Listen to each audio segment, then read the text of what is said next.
Have you ever awakened from a dream filled with strange images you could not explain, only to discover later that those same symbols had lived for centuries in myths and sacred stories you had never studied?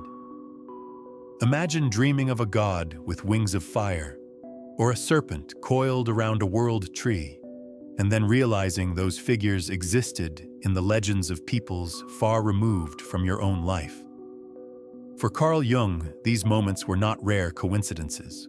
They were signposts pointing towards something hidden beneath the surface of individual minds, a realm that seemed to carry the memory of humanity itself. In the early years of the 20th century, while practicing psychiatry in Switzerland, Jung began listening carefully to his patients' dreams.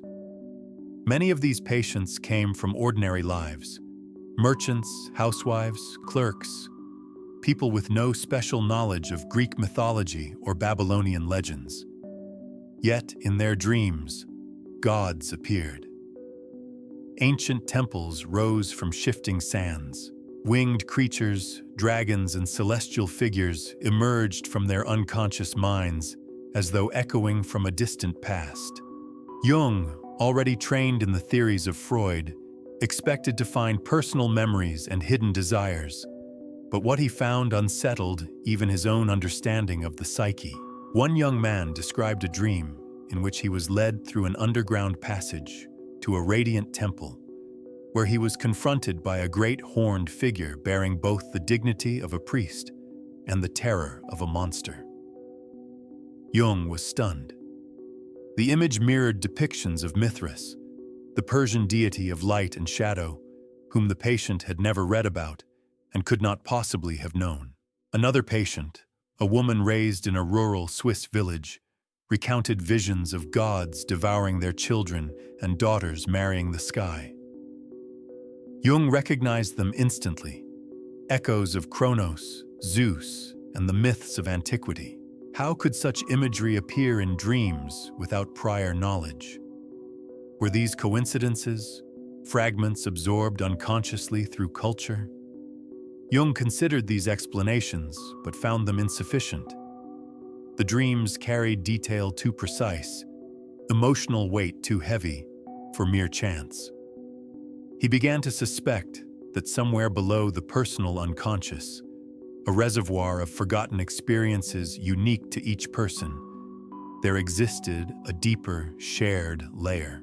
This was not individual memory, but a collective memory, timeless and universal, where images lived and resurfaced across ages.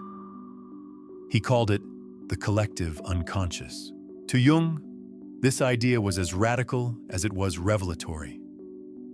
If Freud had mapped the subterranean chambers of personal desire, Jung had uncovered an ocean lying beneath them all, where myths, symbols, and archetypes dwelled. In this ocean, each dreamer dipped unconsciously, retrieving fragments that appeared in visions, inspirations, or nightmares. Suddenly, the psyche was no longer a private chamber, but a vast cathedral whose walls had been carved by countless generations. The more Jung studied these dreams, the more evidence gathered. He noticed that the same motifs repeated across individuals who had no cultural contact with each other. He saw the recurrence of the hero, the great mother, the wise old man, the shadow, the child. These were not inventions of a single person's imagination, but recurring figures embedded in the psyche of humankind. He would later name them archetypes, primordial images, inherited potentials of imagination that structured the way human beings experienced the world. But in these early years, when he first encountered patients dreaming of gods and symbols they had never studied, Jung realized he was standing at the threshold of a mystery that would define his life's work. The collective unconscious was not only an academic theory, it was a revelation of a hidden river flowing through humanity, connecting individuals beyond the reach of conscious thought. Imagine what it must have felt like for him. In his quiet office, beneath the gray skies of Switzerland, He heard voices not just of individuals, but of humanity itself whispering through dreams. He was confronted with the possibility that our minds are not isolated islands, but tributaries of a vast current. And he knew, if this was true, then human beings were linked in ways far deeper than bloodlines or cultures. As Jung delved further, he began to record these dreams meticulously. He traced their parallels in ancient mythologies, from the Greeks to the Egyptians, from the legends of India to the sagas of the Norse. Each story mirrored the visions of his patients.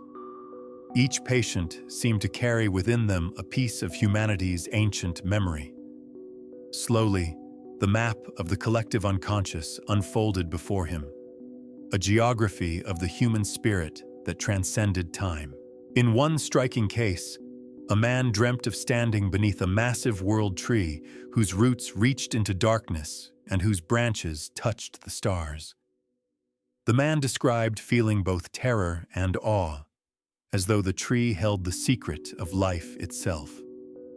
Jung recognized it immediately as Yggdrasil, the sacred world tree of Norse mythology. Yet the man, a Swiss farmer, had never heard of such myths. He had never read the Edda, never spoken to anyone about northern legends.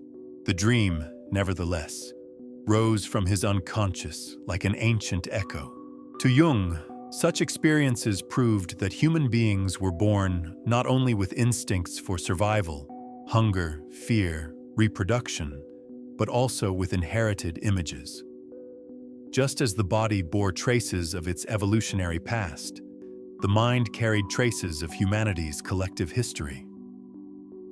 These archetypes were not fixed pictures, but dynamic patterns, emerging in dreams, shaping myths, guiding art, and inspiring religion. They were the eternal companions of human imagination. At this point, Jung's work began to diverge sharply from Freud.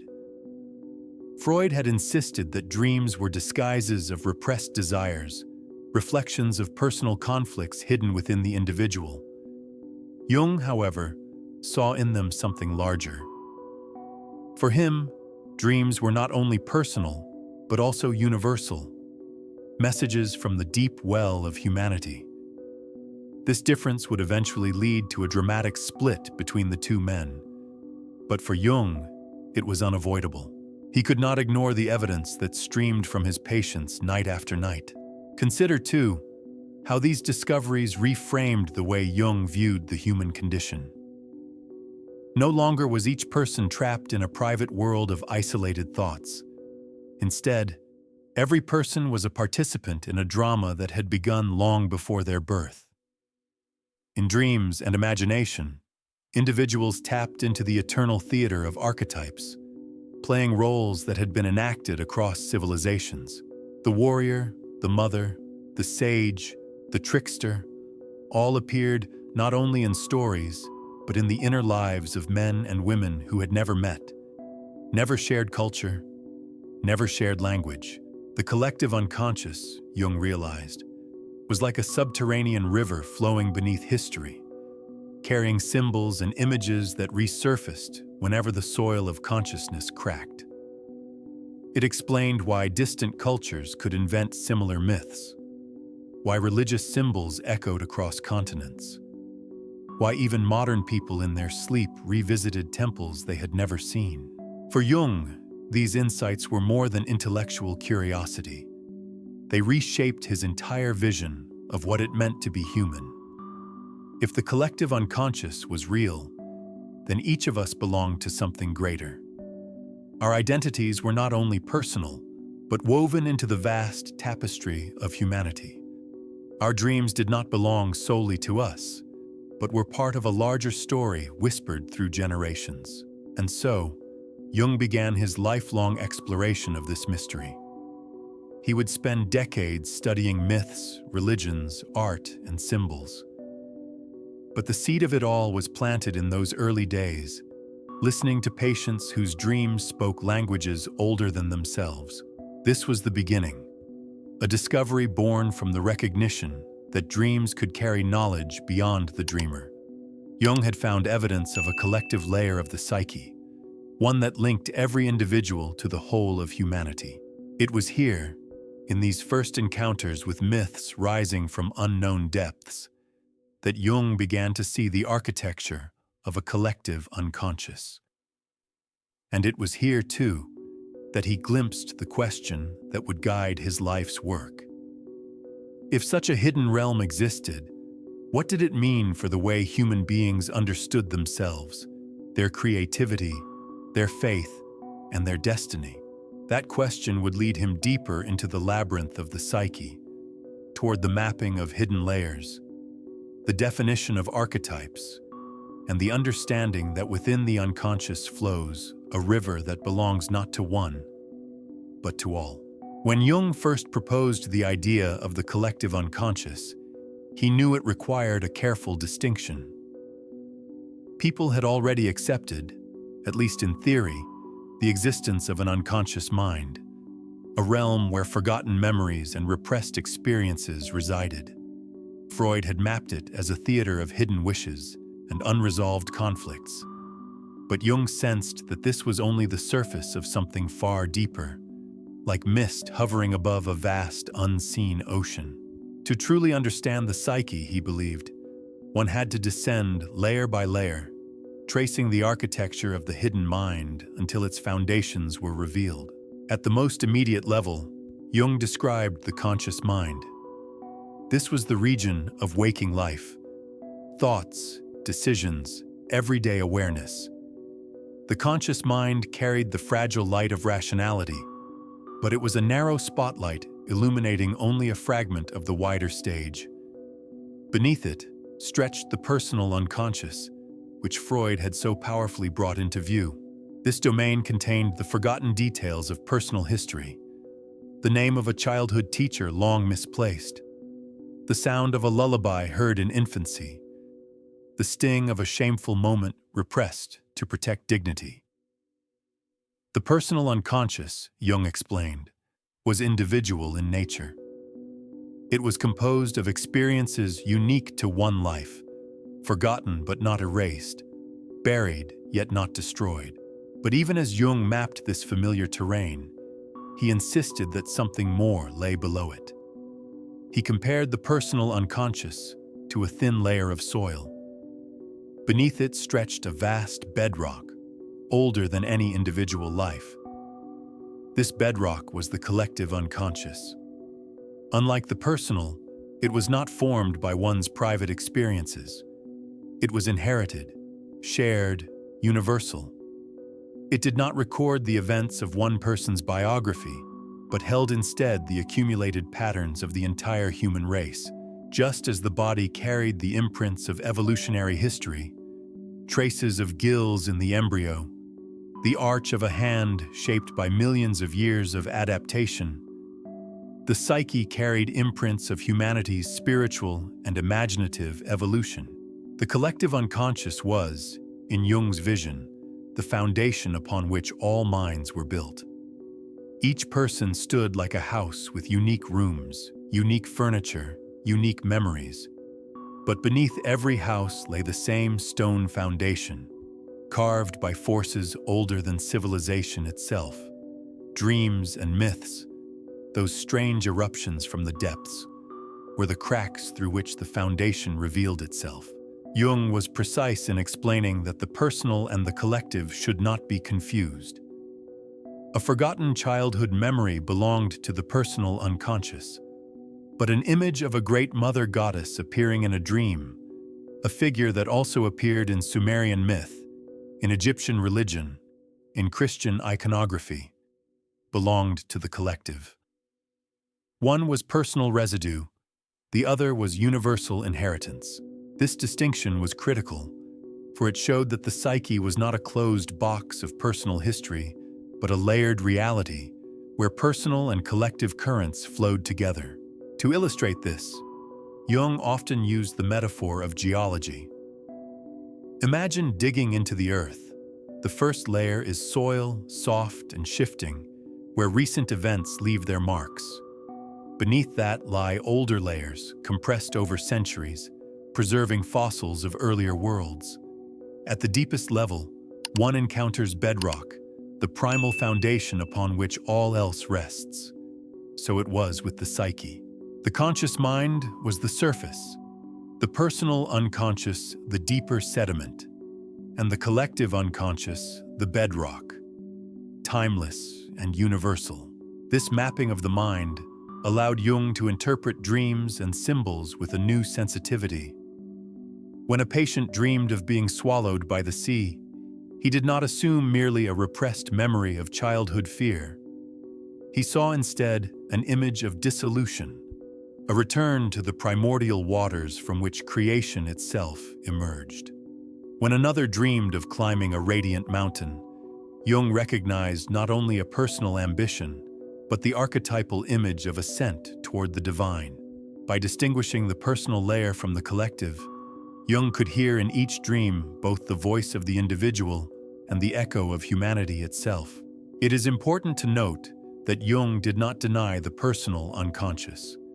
He acknowledged its importance and even built upon Freud's insight that repressed material influences behavior.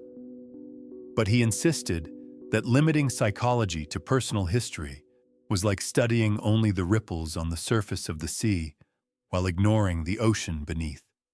The psyche was more than biography. It was an inheritance, a living stream flowing through time, carrying symbols older than memory. This realization also reshaped how Jung viewed mental illness. For Freud, neurosis was often the result of unresolved personal conflicts, repressed desires, forbidden impulses. For Jung, however, some disturbances stemmed from deeper layers. Patients overwhelmed by visions or haunted by archetypal figures were not simply trapped in personal trauma. They were being flooded by currents from the collective unconscious. To heal them required not only confronting personal history, but learning to navigate the universal symbols rising within them. In this sense, therapy became not just personal healing, but an initiation into the wider human story. Consider the difference this made.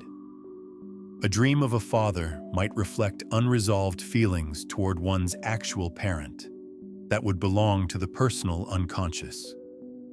But if the father appeared as a cosmic figure of authority, cloaked in light, bearing the weight of judgment, then the image pointed to the archetype of the father itself, an image that existed across cultures, from Zeus to Jehovah. Therapy in Jung's hands became an exploration of both the personal and the collective, requiring the patient to see themselves not merely as an isolated individual, but as a participant in a universal drama. This architecture of the psyche also illuminated why human cultures, separated by oceans and centuries, could generate similar myths. Why did flood stories appear in Mesopotamia, in India, in Mesoamerica? Why did cultures separated by continents all imagine sky gods, earth mothers, trickster figures? For Jung, the answer lay not in cultural borrowing, but in shared psychic inheritance. The collective unconscious generated archetypal patterns, and each culture gave them shape through story, ritual, and art. In this sense, Jung's theory was not only psychological, but anthropological, theological, even evolutionary. It suggested that the mind itself carried the imprint of history, that imagination was not random, but structured by deep-seated patterns. It suggested that to dream of a hero slaying a dragon was not only personal fantasy, but participation in a story that had guided humanity for millennia. Jung's map of the unconscious was therefore both a chart and a compass. It charted the layers of the psyche: conscious, personal unconscious, collective unconscious. But it also offered a compass for navigation, guiding patients and seekers through their inner worlds.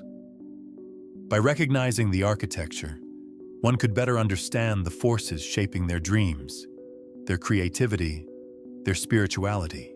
And so, the distinction between personal and collective unconscious became the cornerstone of Jung's work. Without it, the collective would dissolve into the personal, and the personal would lose sight of the universal.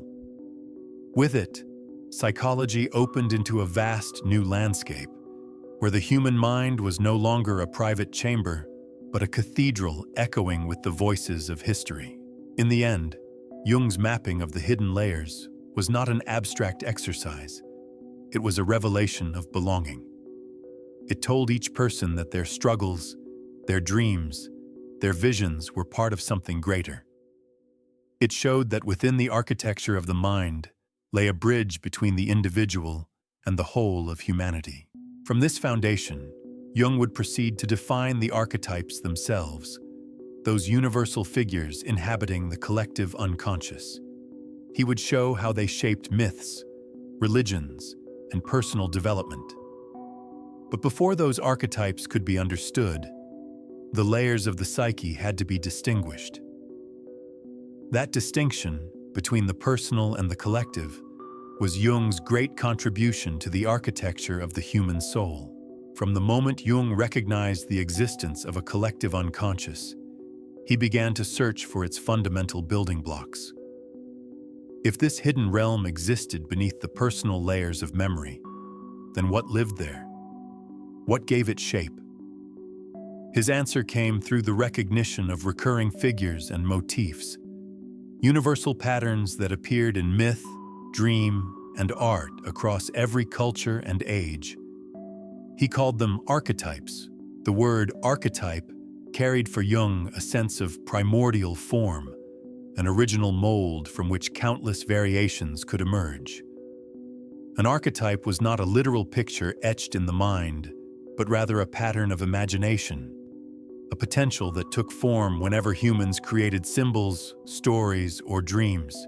Just as a seed contains the potential for a tree, so the archetype contained the potential for myth and symbol. These patterns were inherited, not invented, arising spontaneously wherever human imagination touched mystery. Jung described archetypes as the living system of reactions and aptitudes that all humans share. They were the structural elements of the psyche, comparable to the instincts of the body.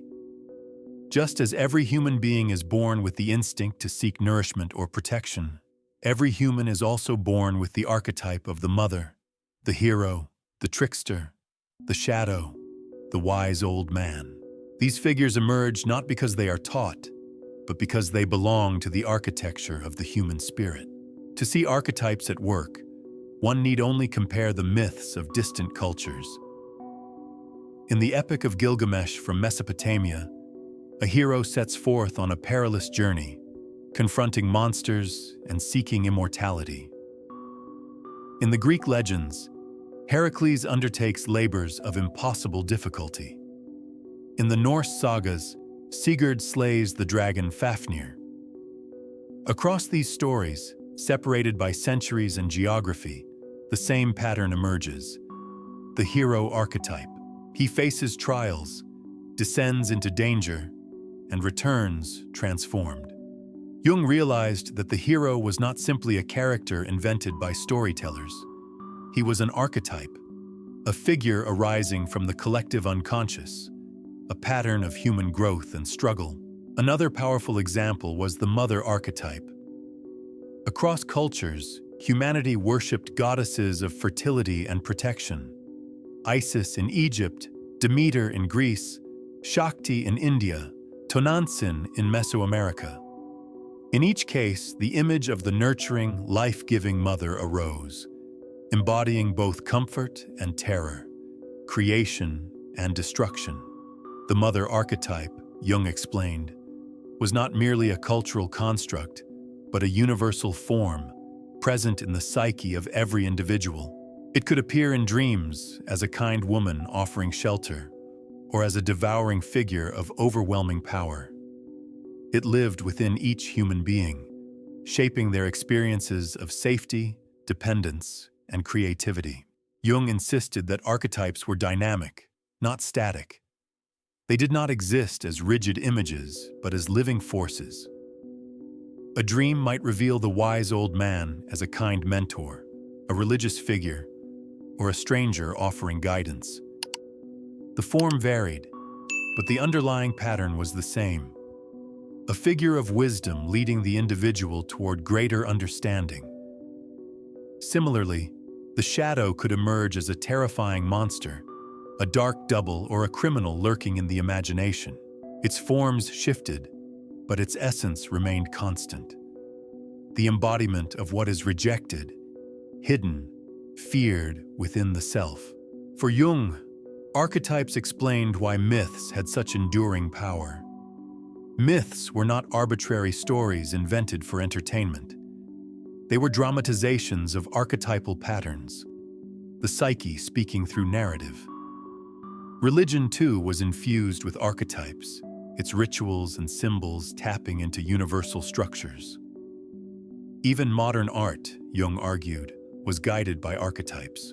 Surrealist painters, composers of symphonies, writers of novels, all drew unconsciously from the same deep well, giving form to patterns older than their own lives. Jung often compared archetypes to riverbeds carved through stone. The water of experience flowed freshly each time, but it always followed the ancient channels. A dream of a snake might be colored by personal history, but beneath it ran the archetypal symbol of transformation, death, and rebirth. A dream of light might recall personal joy, but it also echoed the archetype of illumination and transcendence. Archetypes gave form to human experience, shaping it into patterns recognizable across cultures. What fascinated Jung most was how archetypes emerged spontaneously, even in individuals who had no exposure to mythology. Patients described figures in dreams that mirrored gods and symbols they had never studied. Children invented imaginary companions resembling ancient deities. Artists claimed their creations came to them from an unknown source. In all of this, Jung saw the archetypes at work, rising from the collective unconscious to animate human imagination. But archetypes were not merely abstract ideas. They played a crucial role in personal development. Each human life, Jung believed, was shaped by encounters with archetypal figures. The hero's journey echoed the struggles of adolescence and adulthood, when one must leave the safety of childhood and face the trials of independence. The shadow embodied the repressed aspects of personality, forcing individuals to confront what they deny in themselves. The self, the central archetype representing wholeness, guided the process of individuation, the journey toward becoming complete. In this sense, archetypes were both universal and personal. They connected every individual to the larger human story, while also shaping the unique path of personal growth. A dream of a guiding figure was not only an echo of an archetype, but also a message to the dreamer, urging them toward transformation. The archetypes linked humanity together while speaking intimately to each person. Jung's recognition of archetypes also reshaped the study of culture. He demonstrated that the similarities between myths, religions, and artistic traditions were not mere coincidences, but evidence of shared psychic structures. Scholars of mythology, anthropology, and literature found in Jung's work a framework for understanding why human creativity followed recurring patterns. Archetypes were the grammar of imagination, the language through which humanity spoke to itself across time. For Jung, however, this discovery was not merely academic. He felt the archetypes as living presences, forces that shaped not only patience and myths, but also his own visions. In his explorations of his inner world, later recorded in the Red Book, he encountered figures that embodied the archetypes, speaking to him as though they were independent beings.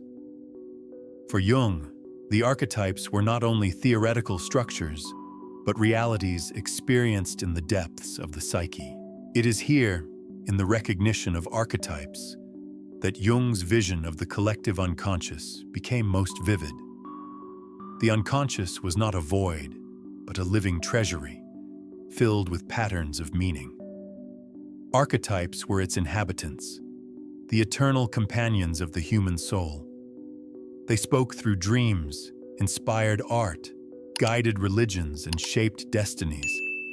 They were at once terrifying and consoling, destructive and creative, always demanding attention. In the Birth of the Archetypes, Jung found the key to understanding both the unity and diversity of human culture. Unity because the same archetypes appeared everywhere, binding humanity together in shared patterns. Diversity because each culture and each person gave the archetypes unique form, clothing them in local stories, images, and rituals. The archetypes were the deep roots. Myths and symbols were the flowers that bloomed from them in endless variety. This realization would guide Jung toward deeper explorations of myth, symbol, and dream. If archetypes were the structures of the collective unconscious, then myths and stories were its expressions.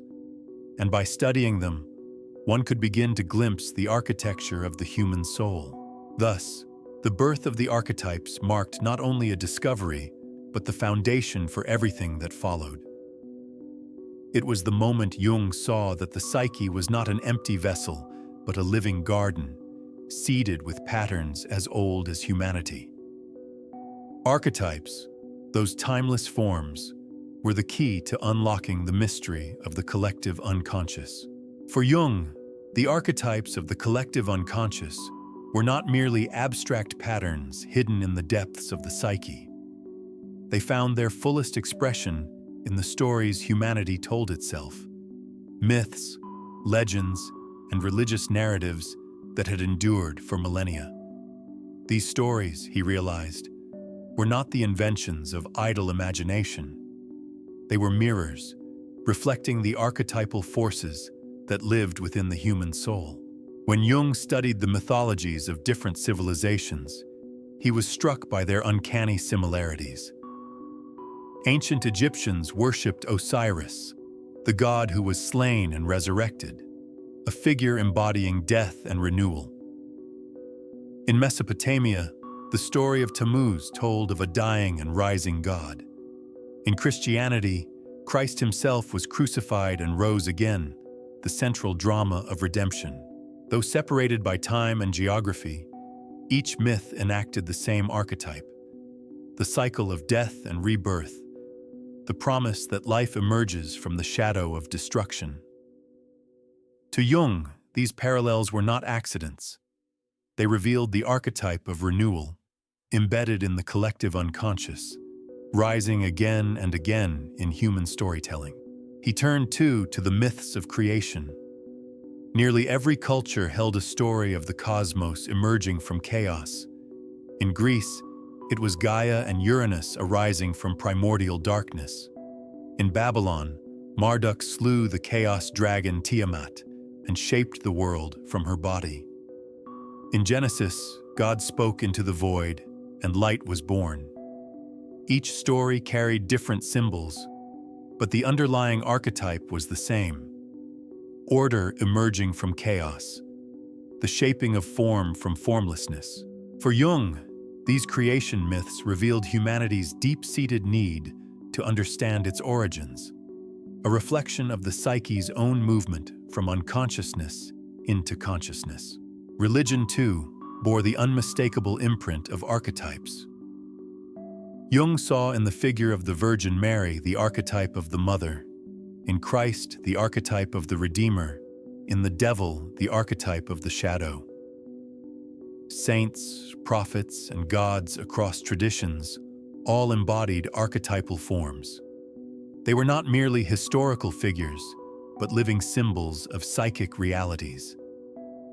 That was why they carried such power, why they could move the hearts of millions across centuries. What fascinated Jung most was how myths and religions functioned as collective dreams. Just as an individual dream reflected both personal and archetypal material, so too did myths reflect the dreams of entire cultures. A society might imagine a great flood sweeping away the world, only for life to begin anew. This was not only a reflection of natural disasters, but an expression of the archetype of destruction and renewal. Another society might envision a hero descending into the underworld to rescue a loved one or to claim knowledge. This echoed the archetype of the journey into darkness, the necessary confrontation with shadow before transformation. To Jung, myths were never obsolete tales of primitive people. They were essential expressions of the psyche, dramatizations of archetypal truths. Modern humanity might dismiss them as superstition, but Jung warned that when myths were ignored, the archetypes did not vanish. Instead, they re-emerged in distorted forms, in ideology, in obsessions, in collective delusions. The psyche demanded its stories, and if they were denied the sacred, they would appear in the profane. This conviction led Jung to study not only the myths of ancient civilizations, but also the symbols of modern art, literature, and even political movements. He saw in modernity the same archetypes resurfacing, sometimes disguised, sometimes dangerously misused. The cult of the leader mirrored the archetype of the wise old man twisted into tyranny. The obsession with national rebirth echoed the archetype of death and resurrection, but drained of its sacred context. To Jung, this showed the enduring power of archetypes. They could heal and inspire, but they could also seduce and destroy if misunderstood. He also paid attention to the way myths spoke to the individual's inner life. A person struggling with depression might resonate unconsciously with the myth of descent into the underworld. Another seeking transformation might feel drawn to the myth of the hero's quest. These resonances were not coincidental. They were the psyche's way of placing personal struggles within a universal framework. By engaging with myths, individuals could find guidance, courage, and meaning. The myth did not erase the personal pain, but it revealed that the pain was part of a larger story shared by countless others. For Jung, this was the great gift of myth. It provided orientation. Myths told humanity where it had come from, what dangers it faced, what hopes it could hold. They revealed the archetypes not in sterile theory, but in vivid drama, allowing people to see themselves reflected in gods, heroes, and monsters. To ignore myth was to lose a mirror of the soul. Jung often emphasized that myths were not only about gods and heroes, but about ordinary human experiences. The story of Persephone abducted into the underworld was not just a tale of Greek imagination. It spoke to the archetype of loss, the descent into sorrow, and the hope of return. The tale of Prometheus stealing fire from the gods was not only an ancient fable but an archetypal drama of defiance, sacrifice, and the gift of knowledge. Through myth, humanity gave shape to its deepest fears and aspirations. By interpreting myths in this way, Jung offered a bridge between psychology and spirituality. He did not reduce myths to mere illusions or fantasies. Instead, he affirmed their psychological reality. A myth was true, not because it described literal events, but because it expressed archetypal truths about the human soul. It was a symbolic reality, carrying power beyond the reach of rational explanation. This perspective also explained why myths continued to influence even modern individuals who no longer consciously believed in them. A person might claim indifference to religion, yet still dream of battles with dragons, encounters with wise guides, or ascents to radiant heights.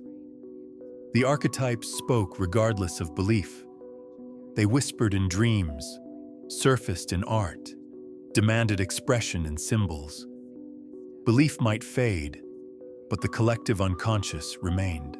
In this way, myths functioned as mirrors, reflecting not only cultural history, but also the timeless structures of the psyche. They allowed humanity to see itself more clearly, to recognize the forces that shaped it from within. And for Jung, to study myths was not an academic pastime but an act of self-discovery. To know the myths was to know oneself. Thus, in the myths of ancient peoples and the religions of humanity, Jung found confirmation of his greatest insight: that the collective unconscious lived and breathed within us all.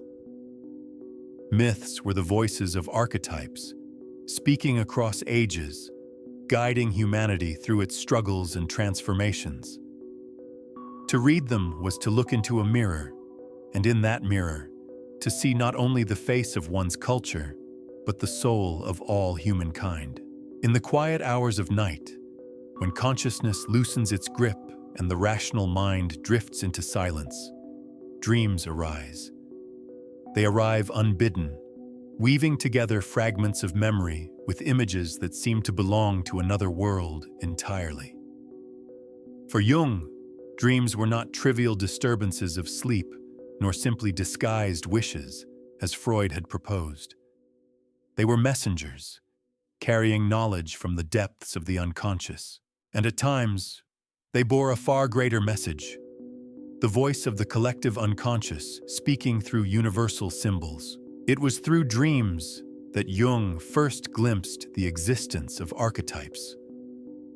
Patients described visions of gods, animals, and landscapes that mirrored myths they had never encountered. For Jung, this was no mere coincidence. Dreams revealed that beneath the private story of an individual's life lay the shared memory of humanity. They connected the dreamer not only to their personal past, but to the timeless patterns that had shaped civilizations. One patient, for example, recounted a dream in which he was swallowed by a monstrous fish and carried into the depths of the sea.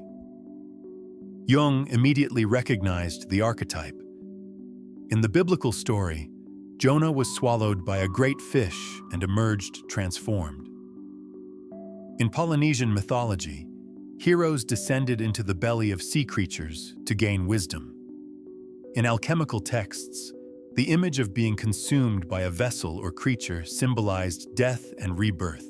The patient had never studied these traditions, yet the dream carried the same universal pattern. It was not only his personal psyche speaking, it was the collective unconscious communicating through a timeless symbol. Dreams, Jung explained, often carry a dual nature.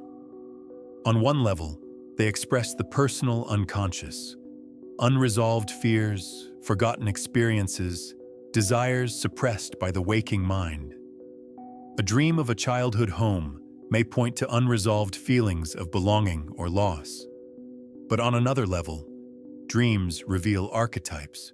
When a patient dreamed of a radiant child crowned with light, Jung saw not only personal associations, but the archetype of the divine child, the symbol of potential and renewal appearing across myth and religion.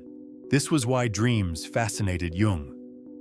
They were the crossroads where the personal and the collective met. A dream could speak both to an individual's private struggles and to humanity's universal story.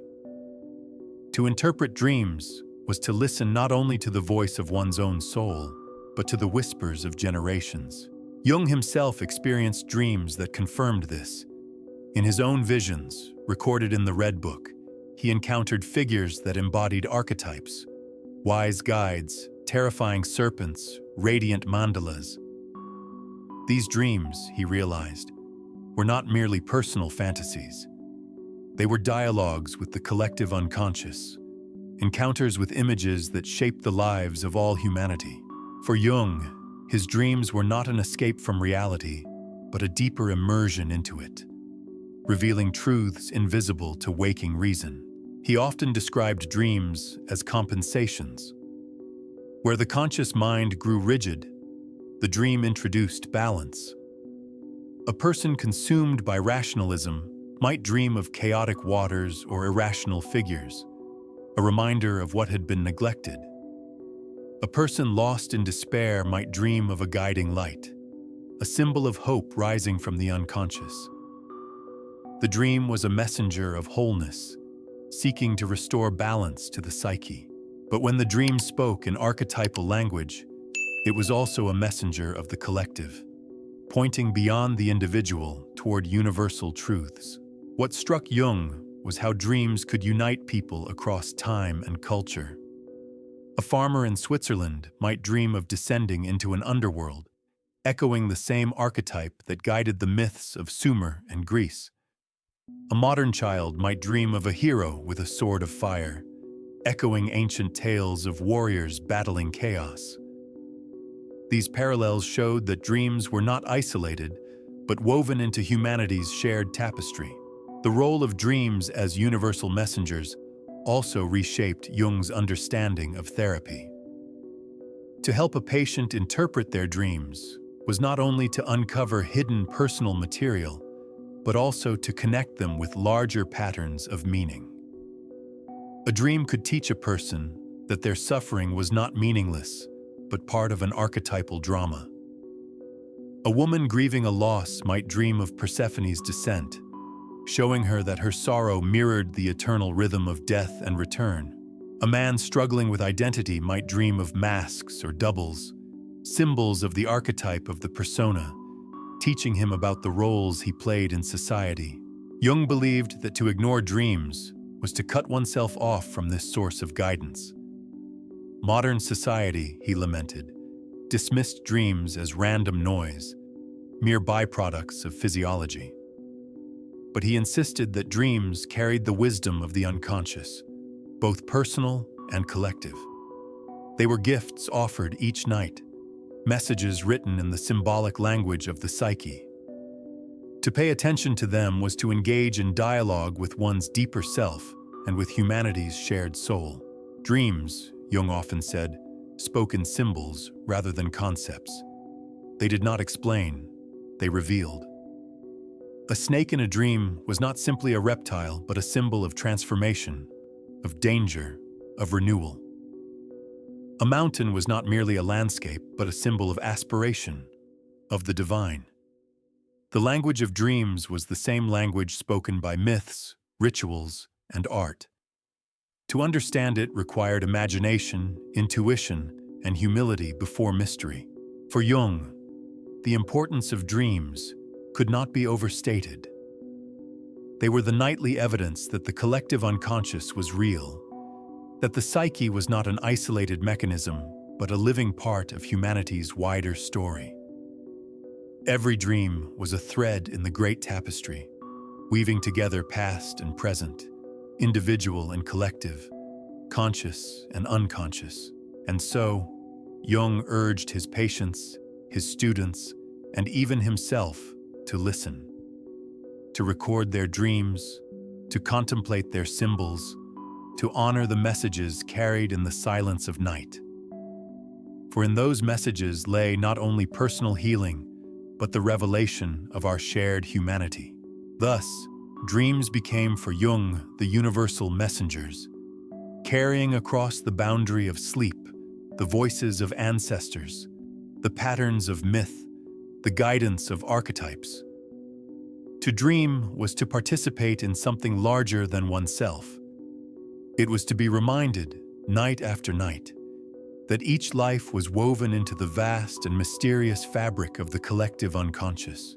For Jung, the collective unconscious was not confined to dreams or to the private visions of patients in analysis. It poured itself into the very lifeblood of culture, expressing its archetypes through the hands of artists, the voices of poets, and the music of composers.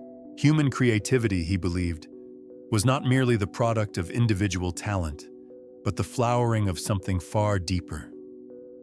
A wellspring of symbols and images rising from the collective unconscious, seeking form in paint, in words, in sound.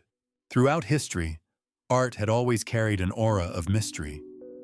Ancient people often spoke of inspiration as a divine visitation. The muses whispering to poets, gods guiding sculptors, spirits dictating verses. Jung interpreted these traditions psychologically. The divine inspiration of the ancients was a recognition of the same truth he had discovered, that the most powerful art arises from beyond the personal self. It comes from the depths of the collective, carrying archetypes into the visible world.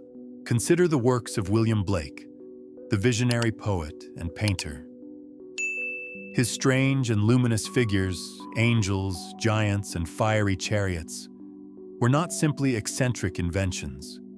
They were archetypal images erupting into form, embodiments of the same forces Jung identified in myths and dreams. Or think of the Russian composer Stravinsky, whose Rite of Spring shocked audiences with its primal rhythms and violent beauty. For Jung, such music was not random experiment, but a direct expression of the archetype of renewal and sacrifice, the ancient ritual of spring given new life in modern sound. Jung himself often turned to art to understand the psyche. In the drawings and paintings of patients, he recognized archetypes before the patients themselves could articulate them. A patient who sketched mandalas, circular designs radiating symmetry, was not merely doodling. They were expressing the archetype of the self, the symbol of wholeness and integration, which emerged spontaneously across cultures from Buddhist mandalas to Christian rose windows. Another patient painted dark, chaotic forms giving birth to radiant figures. Jung saw there the archetype of creation, chaos yielding to order, the eternal drama of the cosmos. For Jung, such expressions revealed that art was not only personal therapy, but collective revelation. An artist, knowingly or not, became a vessel through which the collective unconscious spoke. This was why great works of art resonated across cultures and generations. A painting, a poem, or a symphony could move people who had no knowledge of the artist's life, because the archetypes within them belonged to all humanity. The work was not merely a self-expression, it was a mirror of the collective soul. He distinguished between what he called psychological art and visionary art. Psychological art reflected the personal unconscious, the individual's experiences and emotions. But visionary art opened into the collective unconscious, bringing forth archetypes in their raw power. Visionary art could be terrifying or sublime, often overwhelming both creator and audience. It carried the mark of the timeless, the sacred, the universal. For Jung, the great works of humanity, whether Dante's Divine Comedy, Michelangelo's Sistine Chapel, or the mythic operas of Wagner, belonged to this visionary stream. What fascinated Jung most was how artists often described their inspiration as something beyond their control. Poets spoke of words flowing through them as if dictated by another voice. Painters claimed their images emerged unbidden, as if guided by unseen hands. Composers heard music in dreams or in sudden floods of intuition. For Jung, these testimonies confirmed that creativity was not simply a conscious act, but a dialogue with the unconscious. The artist opened themselves, willingly or unwillingly, to the archetypes seeking expression. But Jung also warned that this dialogue was dangerous.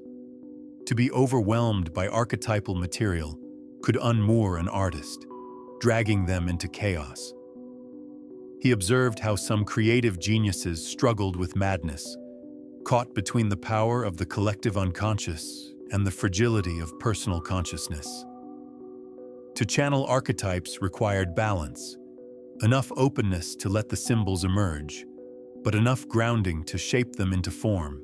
When that balance failed, creativity could become a torrent too great to bear. This insight gave Jung a unique perspective on the suffering of artists. He saw their struggles not only as personal demons, but as battles with archetypal forces. Van Gogh's burning colors, Nietzsche's ecstatic writings, Hölderlin's haunting poetry, all bore the marks of encounters with the collective unconscious. These creators had touched the wellspring of humanity, but the intensity of that contact consumed them. For Jung, this was both tragedy and testimony. Tragedy because of the suffering it caused, Testimony because it revealed the raw reality of the collective unconscious. Yet when creativity succeeded, when archetypes were given form without destroying the artist, the result was timeless beauty. Such works became more than individual achievements. They became treasures of humanity, doorways through which others could glimpse the collective unconscious. Art in this sense was not luxury, but necessity. It provided symbols through which societies could engage with the archetypes, process their energies, and find meaning. Jung's reflections on creativity also had practical implications for individuals. One need not be a great artist to draw from the wellspring of the collective unconscious. Ordinary people could find healing and insight by engaging in creative activity, drawing, writing, music, dance. By giving form to images arising from dreams or intuitions, one could begin a dialogue with the unconscious. Jung himself encouraged patients to paint their dreams, to write their fantasies, to explore their inner visions. He called this process active imagination, a way of engaging consciously with the archetypes. Through it, people discovered guidance, balance, and transformation. He often said that when a person created sincerely, they tapped into something greater than themselves. Even a simple drawing of a circle could open the door to the archetype of the self, reminding the individual of their path toward wholeness. In this way, creativity was not only expression, but participation in the collective. To create was to join the timeless dialogue of humanity with its own soul. Looking back through history, Jung saw how cultures had always known this, even if unconsciously. Ritual dances, sacred chants, temple carvings, these were not mere decorations, but embodiments of archetypes. They carried the community into contact with the collective unconscious, renewing its connection to the deep patterns of life. In the absence of such rituals, modern society risked losing its connection to the wellspring. Art, in its deepest sense, remained the vessel through which humanity remembered who it was. Thus, Jung came to see creativity not as a private act, but as a collective phenomenon. The artist was both an individual and a medium, shaping the raw material of archetypes into forms that others could recognize and be transformed by. In this way, art became a bridge between the unconscious and the conscious, between the individual and the collective, between the timeless and the present. To Jung, the collective unconscious was a great wellspring, and creativity was its outflow. Each painting, each poem, each melody was a drop from that hidden source, carrying within it the essence of humanity's shared psyche. And in every act of creation, the archetypes were reborn, ensuring that the collective unconscious remained alive, speaking, guiding, and transforming.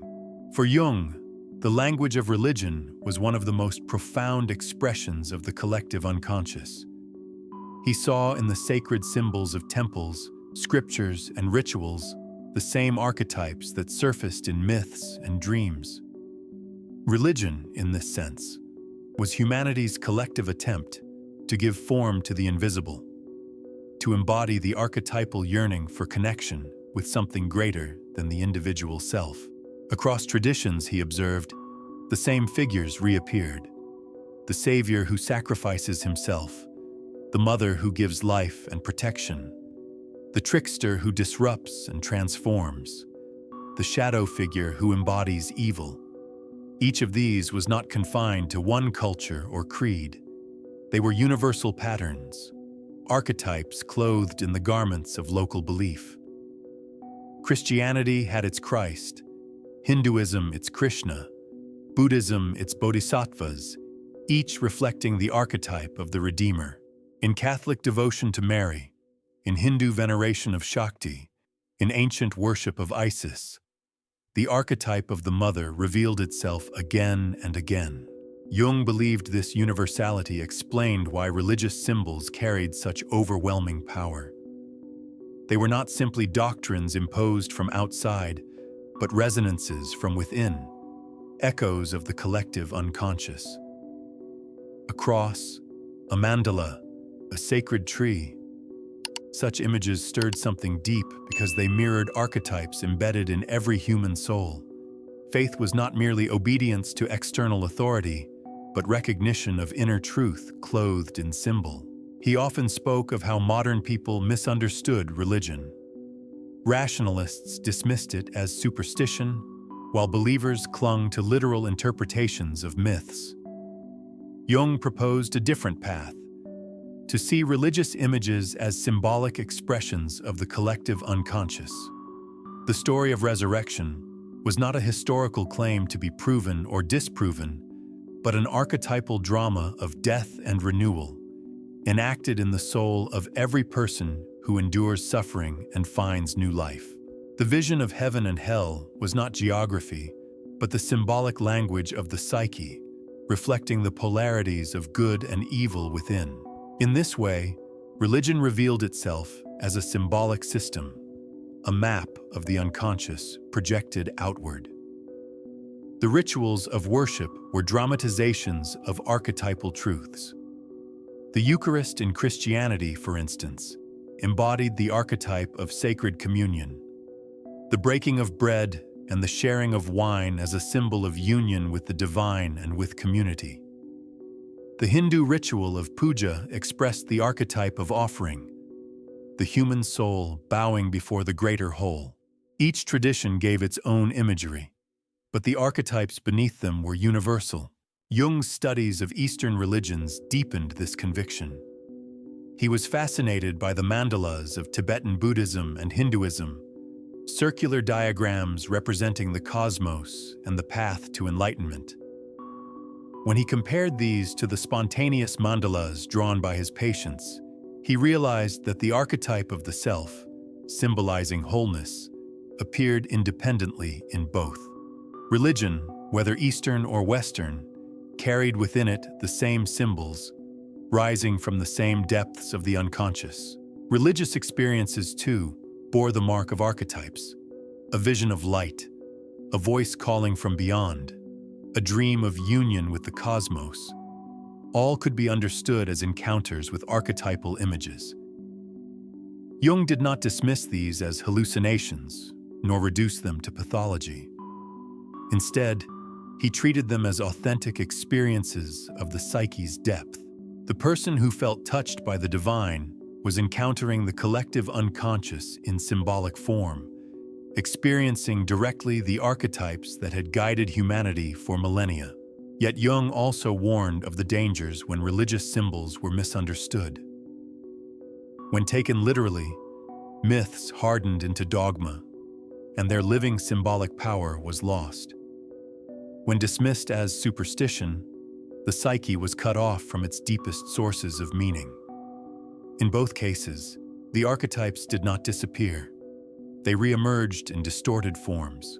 Jung pointed to the rise of political ideologies in the 20th century, movements that demanded absolute devotion, exalted leaders as saviors, and demonized enemies as embodiments of evil. These were, he believed, the archetypes of religion returning in secular disguise, stripped of sacred context, and therefore dangerous. For Jung, the task was to recover the symbolic understanding of religion. By recognizing that sacred symbols were archetypal, humanity could honor their meaning without falling into dogma or denial. Religion then became not a battlefield of beliefs, but a shared language of the soul. Each tradition revealed facets of the same collective unconscious. Each offered images through which humanity sought the divine. What made this insight powerful was its personal application. A person might dream of a radiant figure offering guidance. For a Christian, this might be Christ. For a Hindu, Krishna. For a Buddhist, a bodhisattva. The form varied, but the archetype was the same: the guide, the redeemer. Jung emphasized that the dreamer should not cling to the literal identity, but recognize the archetype speaking through the symbol.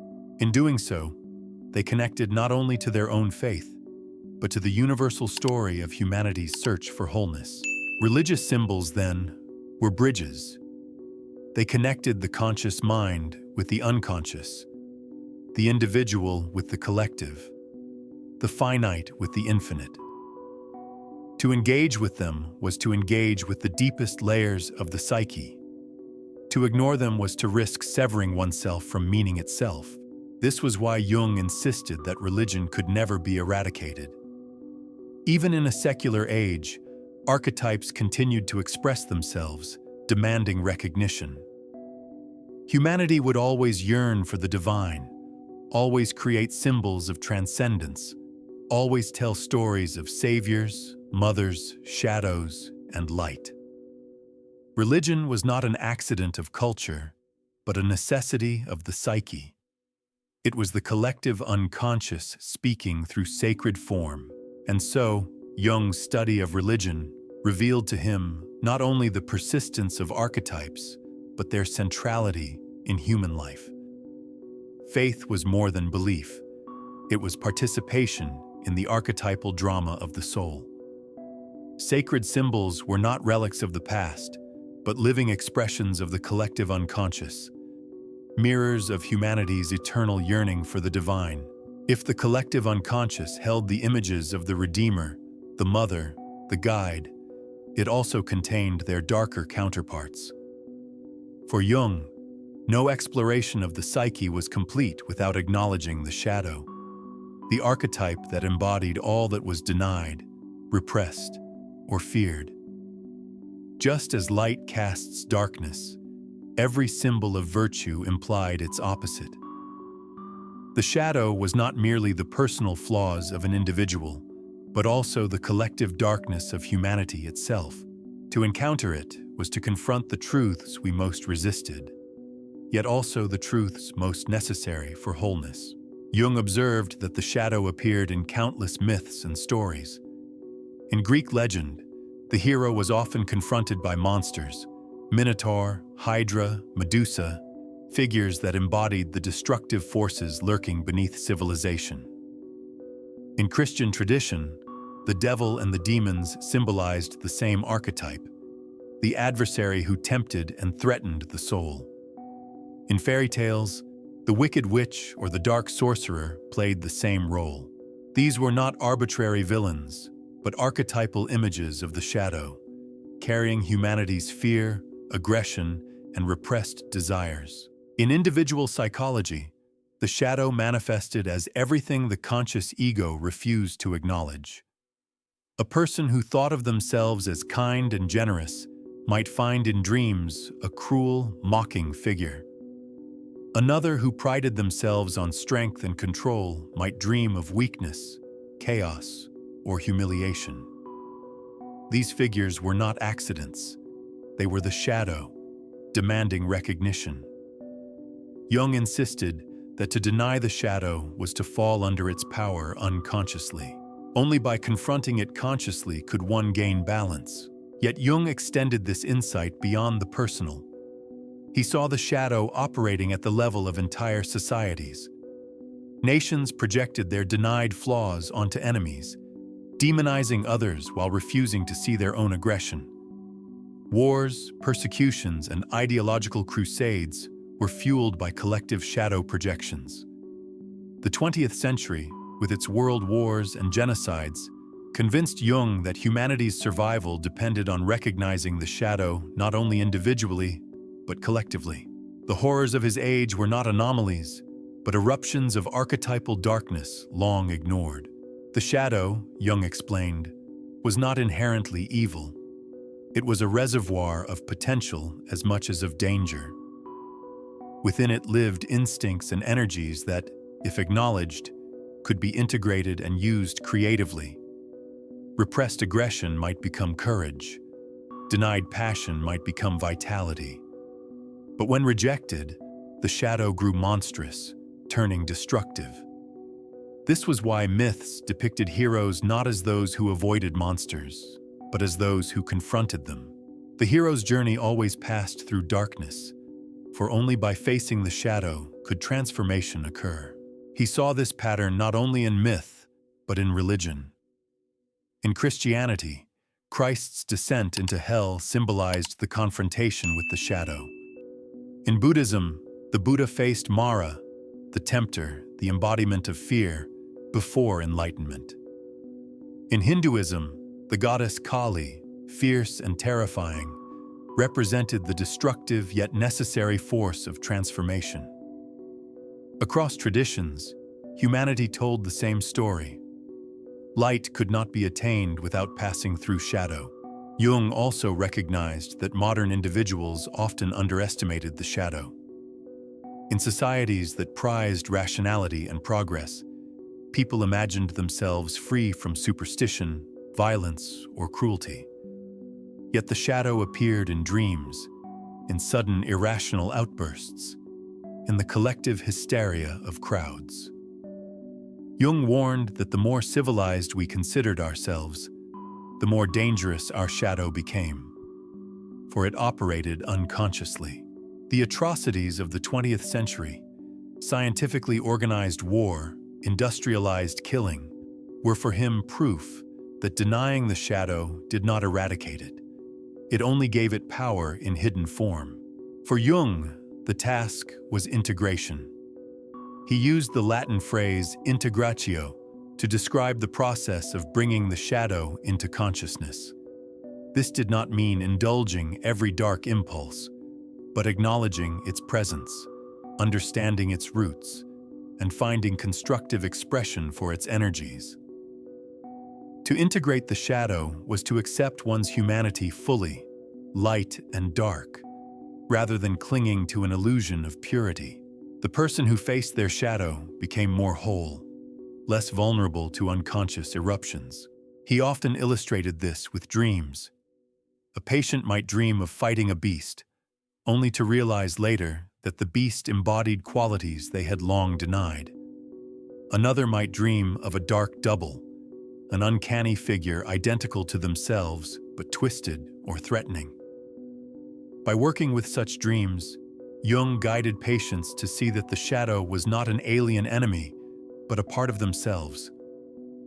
To integrate it was to gain strength, humility, and authenticity. But perhaps the most sobering aspect of the shadow was its collective form. Jung saw that societies too had shadows, composed of the qualities they repressed. A nation that prided itself on peace might secretly harbor aggression, erupting in war. A culture that exalted freedom might create systems of oppression. When collective shadows were projected onto others, the results were catastrophic. Wars justified as holy, persecutions framed as righteousness. Jung warned that unless humanity recognized these projections, history would repeat itself in cycles of destruction. Despite the danger, Jung did not despair. He believed that the confrontation with the shadow, though painful, was essential for growth. Individually, it led to greater wholeness. Collectively, it could lead to greater compassion. To acknowledge one's own darkness was to become less eager to condemn others. To see the shadow clearly was to recognize the shared humanity of both light and dark. This was why the archetype of the shadow held such importance in Jung's psychology. It was not a side note, but a central truth. That wholeness required embracing what was hidden, denied, and feared. Myths of heroes slaying dragons, saints confronting demons, seekers descending into underworlds, all taught the same lesson. The path to integration passed through the shadow. Thus, the collective unconscious did not only contain uplifting images of divinity and redemption, it also contained the monsters, the adversaries, the terrifying figures of night. To Jung, this was not cause for despair, but for responsibility. Each person carried a fragment of humanity's shadow, and each had the task of facing it. Only then could the collective move forward, and so, the shadow reminded humanity of its dual nature.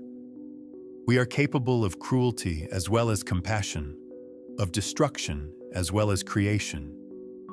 To pretend otherwise was illusion. To acknowledge both was truth. The shadow was the mirror of the collective unconscious, showing humanity not only its light, but also its darkness. To look into that mirror was difficult, but without it, wholeness was impossible.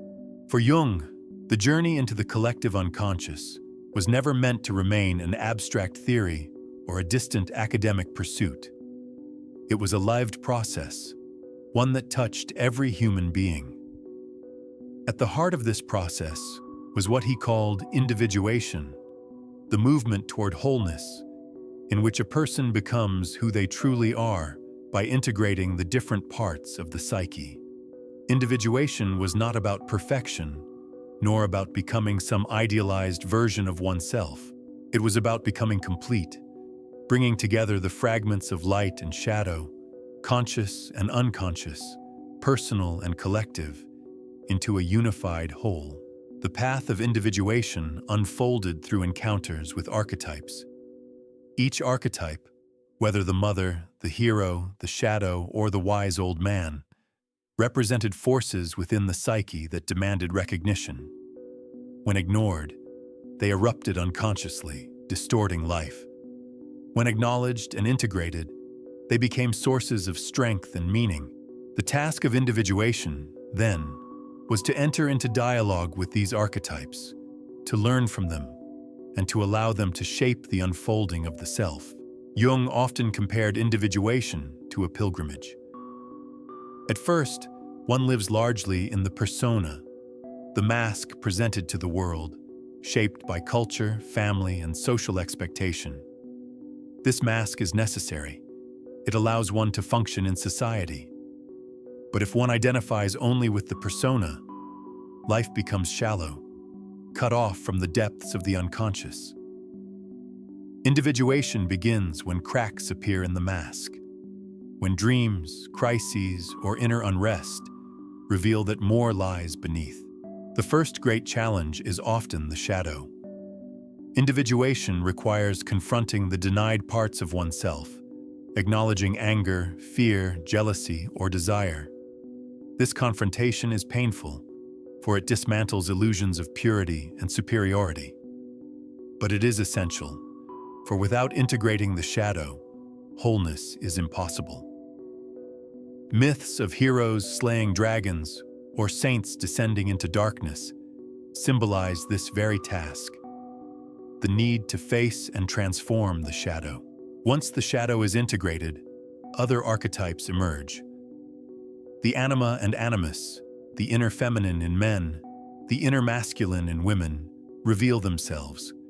They represent the qualities denied by gendered identity, but necessary for balance. For a man, integrating the anima means embracing sensitivity, intuition, receptivity.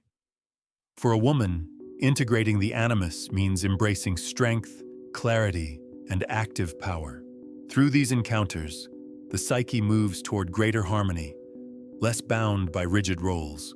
The culmination of individuation is the encounter with the archetype of the self. Jung described the self as the totality of the psyche, the center that unites conscious and unconscious, personal and collective. It is often symbolized in dreams as a mandala, a radiant circle, a guiding figure, or a sacred child. To meet the self is to glimpse the deepest truth of one's being, that individuality and universality are not opposed, but woven together. The self is both profoundly personal and profoundly collective, the point where one's unique life intersects with humanity's shared soul. In this sense, individuation was not isolation, but connection. By becoming whole, one also became more deeply linked to the collective unconscious. The individual who integrated their shadow became less prone to project it onto others, fostering compassion. The person who encountered the archetype of the self recognized that their life was part of a larger pattern, dissolving the illusion of separateness. Individuation was not selfishness, but service. For the more whole a person became, the more they could contribute authentically to the world. Jung illustrated this with the lives of creative and spiritual figures. A poet who gave voice to archetypes was not merely expressing personal feelings, but serving as a bridge between the collective unconscious and the community. A mystic who experienced union with the divine was not escaping the world, but revealing the archetype of the self, showing others the possibility of wholeness. Individuation, in this sense, was both personal transformation and collective contribution. He also insisted that individuation was never complete. It was not a goal one reached, but a lifelong journey. The psyche continued to unfold. Dreams continued to offer new guidance. Archetypes continued to reveal deeper dimensions. Wholeness was not a static state, but a dynamic balance, an ongoing dialogue between the conscious and the unconscious, between the personal story and the collective myth. Importantly, Jung emphasized that individuation was not limited to the extraordinary. It was not reserved for saints, geniuses, or mystics. Every person, in their own way, was called to this journey. A farmer who confronted his fears, a mother who integrated her strength, a child who discovered their creativity, all participated in individuation. Each life was a thread in the tapestry of the collective unconscious, and each act of integration enriched the whole. This vision reframed the meaning of suffering. Crises, breakdowns, and losses were not merely misfortunes, but potential initiations. They forced the ego to break open, allowing the unconscious to speak. A dream during illness, a vision in despair, a sudden inspiration in grief. All could be steps toward individuation. Pain, Jung believed, was often the price of transformation, the descent into the underworld before renewal. And so, individuation became for Jung the central task of life. It was not about escaping the unconscious nor being dominated by it, but about entering into relationship with it. It was about becoming whole by embracing all that one is, personal memories and collective archetypes, conscious choices and unconscious impulses, light and shadow. To individuate was to live fully, to embody the fullness of humanity within one's unique existence. In this, Jung offered not only a theory, but a hope. For in a fractured world, individuation promised healing. If individuals could integrate their shadows, embrace their anima or animus, encounter the self, then perhaps humanity itself could move toward greater wholeness. The path was long, difficult, and unending, but it was the path inscribed in the very architecture of the psyche. Thus, individuation was not a luxury, but a necessity. It was the way each person could reconnect with humanity's soul, bridging the gap between personal life and collective meaning. And in the quiet unfolding of this process, Jung saw the possibility of transformation, not only for individuals, but for the whole of humankind. From the beginning of his explorations, Jung sensed that the collective unconscious was not a static structure buried in the mind, but a living current, a river flowing beneath all of humanity. Each dream, each myth, each symbol was like a ripple breaking the surface, revealing the depth beneath. To Jung, this river was eternal. It carried the memory of the past, the vitality of the present, and the potential of the future. It bound individuals not only to each other, but also to the entire story of humankind. When Jung spoke of the collective unconscious, he often turned to metaphors of nature. He compared it to a great underground stream, feeding the springs and wells from which people drew water without ever seeing the source. Each person drank from it unknowingly, yet the source was the same for all. This was why a child in Asia might dream of the same symbols as a child in Europe, why myths in the Americas echoed those of ancient Greece. The current was universal, its waters flowing beneath every culture, every individual, every era. The river of the collective unconscious revealed itself in times of great cultural upheaval. During crises, Jung observed, archetypes surged with renewed force. Symbols of death and rebirth appeared in dreams and art, as if humanity itself sought to guide its transformation. In war, the archetype of the shadow erupted collectively, demonizing the enemy while denying the darkness within. In times of renewal, the archetype of the hero emerged, inspiring hope. These patterns were not accidents of history, but reflections of the deep river, moving beneath the surface of events. For Jung, to recognize this river was to recognize the profound interconnectedness of humanity. No one was truly alone, for each person carried within them the entire history of human imagination. To dream of a serpent, a tree, a flood, or a radiant light was to participate in a drama older than oneself, to enter the timeless theater of archetypes.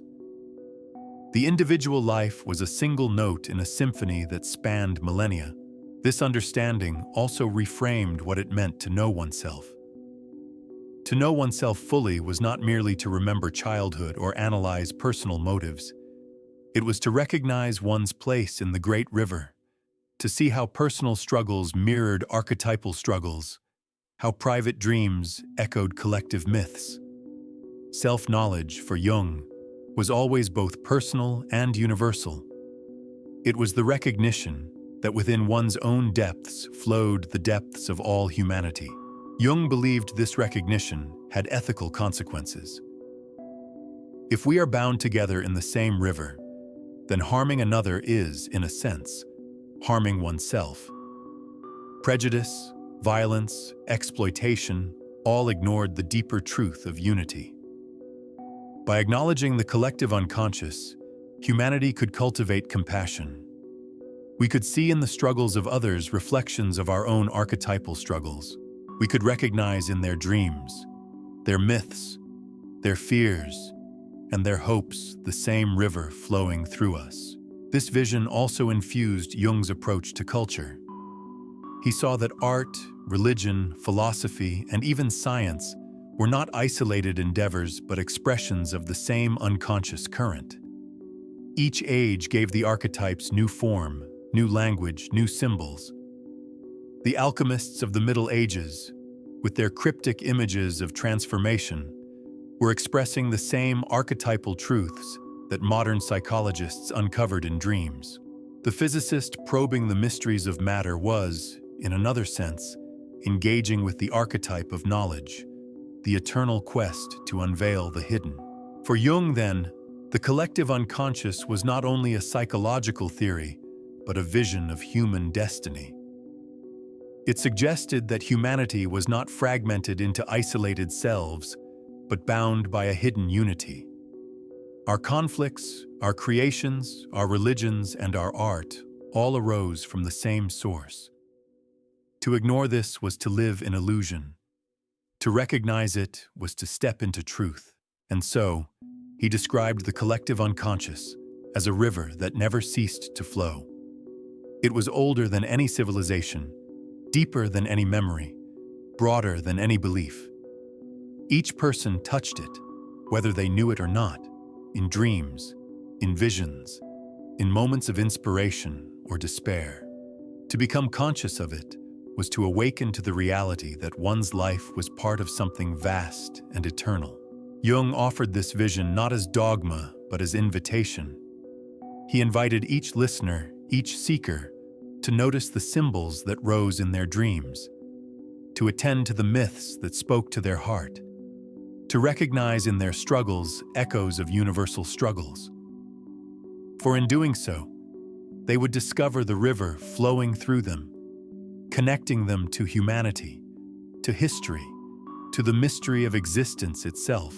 And perhaps this was Jung's deepest insight, that the collective unconscious was not merely a hidden structure of the mind, but a revelation of unity. It was the soul of humanity, flowing through each individual, reminding us that we are part of a whole far greater than ourselves. To awaken to this truth was to awaken not only to one's own depth, but to the shared depth of all humankind. As the journey through Jung's vision draws to its end, one is left with the haunting awareness that what lies within us is not only personal, but universal. The unconscious, Jung showed, is not a private vault, but a shared treasury, a place where the archetypes of humanity dwell. To enter it is to encounter gods and monsters, heroes and mothers, shadows and saviors, all living forces that have guided the human story since its beginning. Jung gave us a map: the conscious mind as the surface, the personal unconscious as the sediment of individual experience, and the collective unconscious as the bedrock beneath, older than memory, deeper than thought.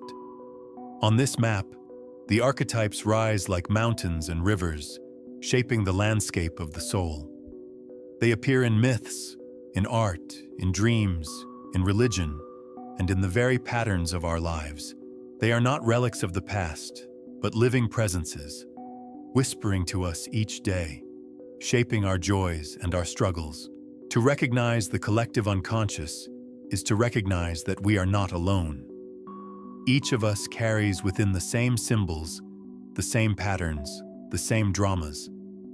The mother who cradles her child, the youth who sets forth on a perilous journey, the elder who speaks wisdom by the fire.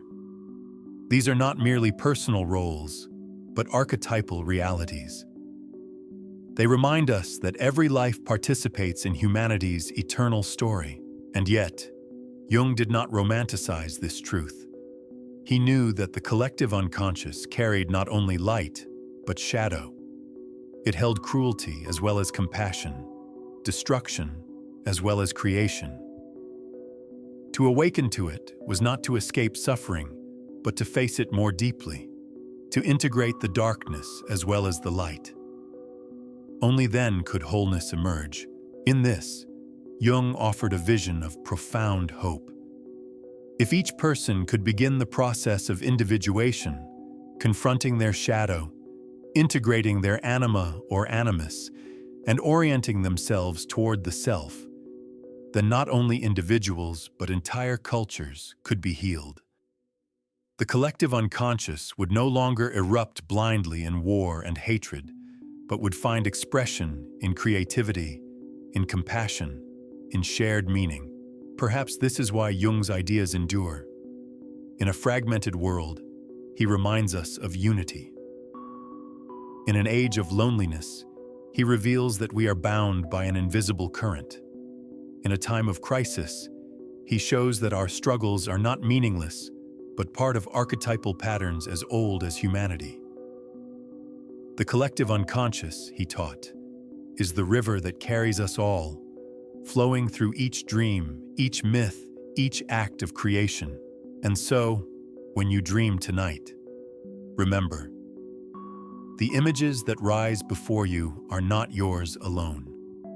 They are fragments of a timeless story, symbols shared by countless others across history. They are the whispers of the collective unconscious, reminding you that you are part of something vast, eternal, and deeply human. If ever you encounter a symbol you do not understand, a serpent, a tree, a radiant child, pause and consider. It may not be only your dream. It may be the dream of all humanity, rising through you, asking to be seen. For within you flows the river that binds us all.